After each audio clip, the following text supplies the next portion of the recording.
Good evening, this is Atmospheric Alex here with a severe weather update here for Dixie Alley. We are expecting a pretty big severe weather outbreak to move through there on Tuesday and then even going into Wednesday further east. I don't have that highlighted, but over in these areas the Carolinas could see severe weather as well, despite recent downtrends in model data. But let's get right into it. We're going to start with weather-wise here. This is the Storm Prediction Center straight out of the National Oceanic Atmospheric Administration here, and we are seeing here a slight to enhanced risk for severe weather going into Tuesday for portions of southern Arkansas, northern Louisiana, and western Mississippi. This is where we could be expecting some damaging winds, maybe some large hail, and even some tornadoes. Wouldn't be shocked to see a couple of them strong down in this area along the line. That will be pushing on through, just like this. Maybe some broken supercells down here could contribute to that as well. Now, taking a look at your probabilistic outlook, and we're looking at this to see here a hatched risk of severe weather. That is significant severe weather, so likely significant for wind or tornadoes in that area. Really, we don't know which one as of yet, but we will when the day 2 outlook comes out later tonight. They can see all the same areas in the same risk area. It just adds this hatched risk down here. And now we're going to be taking a look into our models here. This is our NAM 3 kilometer model that we're going to be taking a look at as I move the screen around and optimize things. So we're going to be taking a look at a little bit of a cold core setup moving into this evening. I don't think we've seen any tornadoes out there today, so that's good news. Moves through tonight, but the real action is going to start tomorrow night going into Tuesday morning, where we could see a couple of supercellular thunderstorms that begin to bubble up. We are going to have storm energy surging this far north, which is very bizarre because next day not really going to be the case nearly as much, but you can see us moving into 6, 7, 8 a.m. on Tuesday morning into Ardmore, Dallas, Waco, Paris. You can see all these supercells. Look at this, a couple of more semi-discrete ones forming near Lufkin, but these are not that intense, so wouldn't be worried too much yet. But you could see it really being a fire off more as we head into Tuesday afternoon. Yeah, I mean, I'm telling you, these supercells here do in fact have the risk to produce tornadoes, potentially even a significant one along that line, where we could see maybe more of a broken line setup. We're going to have to wait and see on storm mode, see how messy all this ends up being. Now we're going to move down into Arkansas, and you could see here just generally the same idea here. Just a bunch of supercells moving through like the Little Rock area. It's a little too far north up here to see sustained severe activity. But like, look at this. Could see a line of strong to damaging winds moving through Memphis, Clarksdale, Greenwood, Jackson, Tupelo. You get the idea. They're going into Tuesday evening, but storm energy will be cut off about near Tupelo. So north of that, you're going to have to try really hard to get damaging winds down to the surface, but it is certainly feasible in this kind of event, and we'll push that through further.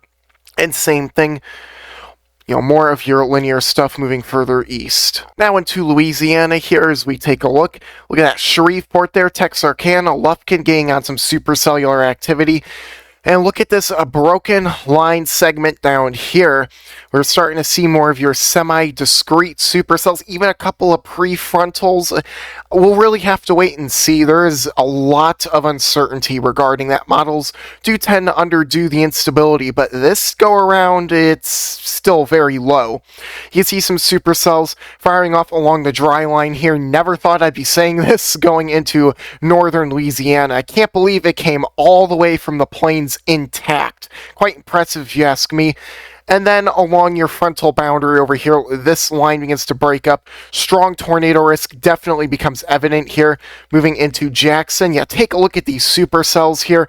Certainly going to be the risk for tornadoes, some even strong. Moving further off to your east here, you could see the same exact sort of thing as we push the timing through. same thing, supercells begin to fire, and especially overnight here, I'd like to note, much more semi-discrete to fully discrete in nature, and your storm energy will begin to surge north like this. So storms that do enter that area are going to be a lot more tornadic in nature. So if we do see an upgrade to a moderate risk, which I'm not saying we will, that would really be, I think, the main reason why. If we see that further northward push of storm energy anywhere through this severe risk. And you can see, take a look at these supercells going into 1 a.m. Very, very nice looking. So we got a lot of helicity also moving on through will contribute to a lot of spinning with height, no doubt about that. And so we're going to take a look at our dew points here, really looking more into your instability here as it plays out. You can see it starting to lift north going into tomorrow afternoon, tomorrow evening, and then Tuesday morning you have this decent sized tongue of 60-degree dews. So, got a lot of moist air streaming up from the Gulf here. But I'd like to note out in front of this, it does appear you could have what we would like to call cold air damming, but not much cold air is associated with this. Really, this is coming in too quickly after a passing cold front, and you get this line here where your dew points aren't able to advect really far north, and it's going to struggle, right? We're going to continue taking a look through Tuesday. Yeah, some of your low 60 dews, but with really warm temperatures, it's going to be a little difficult to get storms firing in the open, warm sector out in front of the line, or the broken line at that there. And you could really just see it there. And staying pretty dry, even going up further north as well into the Appalachians. So very intriguing here. Not seeing your 60s and 70s blasting all the way up here for once. It's very, very, very shunted to your south. And we're going to take a look at your actual CAPE here, your convective available potential energy as it is. And you can see a pretty broad area here. It gets really shrunk down due to progressive nature of your incoming trough. And really here, you got some, up to 1,000. I do think this is slightly underdone, but not pushing far north at all right here. Barely even touching Arkansas. This is certainly not quite as far north as model showed a couple days ago, I'll tell you that much. Then overnight, you could see it struggles to move north still. It's going to be quite interesting to see what this can do, its capabilities. And your supercell composite values here, you're looking at this and you're thinking, oh man, this is actually a pretty broad area, Alex. I really do see Tuesday being a tornado outbreak, a full-blown outbreak. Maybe, but it's going to be far south and it's going to move very fast. So again, I'm not really expecting much prefrontal supercellular development in front of this line. It would have to be immediately ahead of the line here, and with your slightly lower lapse rates, it's not going to do the job too much. So again, a lot of uncertainty here, but yeah, look at these parameters here. Certainly capable of producing strong tornadoes. Look at that there, for sure, in a smaller location. And this moves on throughout the night, and it's not too much, but it is definitely enough to sustain tornadic development here. But we'll see. We'll have to wait and see, right? There's just a lot we need to figure out, and that's why I should probably have another video out tomorrow discussing the rest of this threat. Speaking of tornadoes, here's your significant tornado parameters through eastern Texas. Very significant. So it's definitely going to be a lot of people covering the severe threat early Tuesday morning. And look at this. Definitely got some nice little pink shades here. Hot pink colors, your red colors going into Tuesday afternoon. I keep circling central Louisiana. I do think that is your hot zone, if you will. And yeah, look at this. Some purples even embedded in here as well. More sustained tornadic development. You're strong to possibly even intense tornadic development, and that really fizzes off after 8 to 9 p.m. Still consolidated, though, along your Gulf Coast regions and your Florida Panhandle. I might be getting way too specific on that, though. Now for your SRH, your helicity, really anything in your reds and grays is supportive, I would say, of potentially strong tornadoes in this environment, and whew, yeah, that is significant. Yeah, white colors everywhere, about 800 to 1,000 helicity on this model. Overdoing it a little, I'd say 600 to 700, but still, if we get more storm energy, and especially more storm energy out in front of the line, this could uptrend fast. So, we really gotta watch this, right? And then overnight, some of your SRH begins to die off a little, but still 600, 700, still very significant there.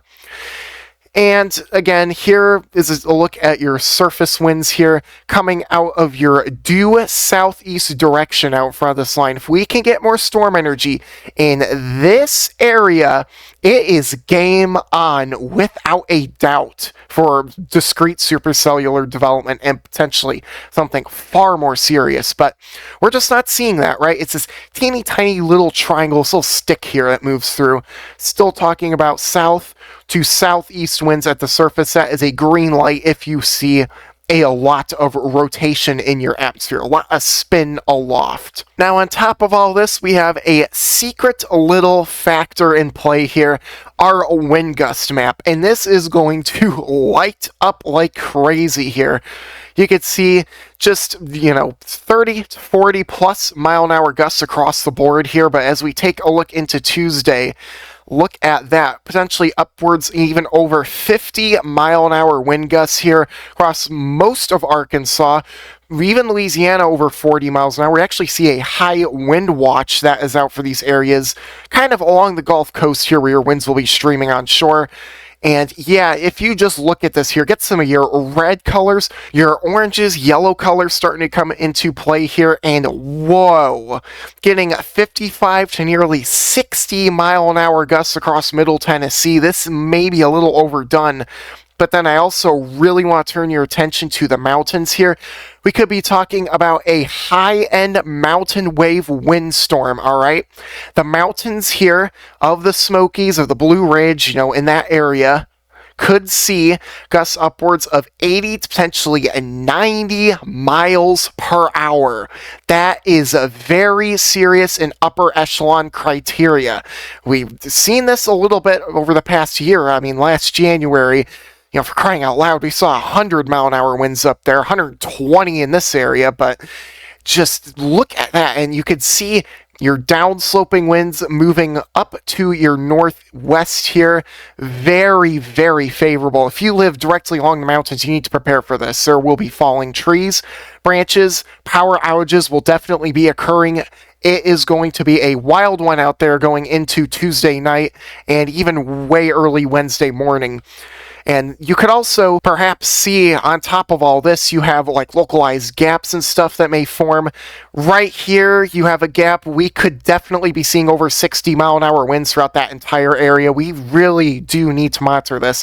For my folks here in East Tennessee, yeah, I'd recommend preparing, especially, like I said, along the mountains, in your foothills, even your intermediate foothills region, just kind of here south of your valley here, really it needs to monitor this, as we will see high wind warnings being issued for mountain counties, and potentially even wind advisories to high wind warnings being issued for the rest of those counties as well, like severe counties. So, yeah. With that being said, very significant. Could also see some dry air. Winds will move faster.